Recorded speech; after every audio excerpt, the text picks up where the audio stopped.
அனைவருக்கும் வணக்கம். தமிழக பாஜக தலைவர் அண்ணாமலை வெளியிட்டுள்ள அறிக்கை ஒன்றில், திமுக ஆட்சிக்கு வந்ததில் இருந்தே தமிழகம் முழுவதும் சட்டம் ஒழுங்கு சீர்குலைந்து குற்ற செயல்கள் தொடர்ந்து நடக்கின்றன. அரசு அதிகாரிகளே மணல் கொள்ளையர்களால் கொலை செய்யப்படுவது, திமுகவினரால் காவல்துறை அதிகாரிகள் மிரட்டப்படுவது, பெண் போலீசார் பாலியல் சீண்டலுக்கு உள்ளாவது என அரசு இயந்திரம் முற்றிலுமாக செயல் இழந்திருக்கிறது.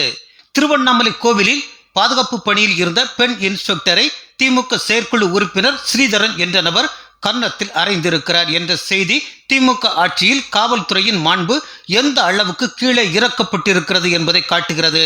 திமுக கட்சிக்காரர் என்ற ஆணவத்தில் பொதுமக்கள் முன்னிலையில் பெண் காவல் அதிகாரியையே தாக்க முடியும் என்றால் சாதாரண மக்கள் நிலை என்ன?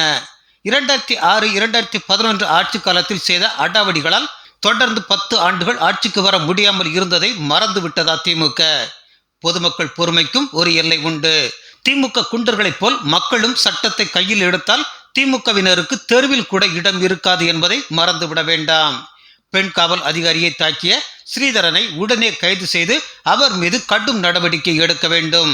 திருவண்ணாமலை கோவில் அறங்காவலர் குழு தலைவராக இருக்கும் அவருடைய அண்ணன் ஜீவானந்தம் என்ற நபரை உடனே பதவி நீக்கம் செய்ய வேண்டும் என குறிப்பிட்டுள்ளார். அண்ணாமலையின் கோரிக்கை நியாயமானதுதான். அதே சமயத்தில் சென்னையில் திமுக மகளிரணி செயலாளர் கனிமொழி தலைமையில் நடைபெற்ற நிகழ்ச்சியில் பாதுகாப்பு பணியில் ஈடுபட்டிருந்த ஒரு பெண் காவலரை நிகழ்ச்சியில் கலந்து கொண்ட உடன்பிறப்புகளை மானபங்கம் செய்தனர்.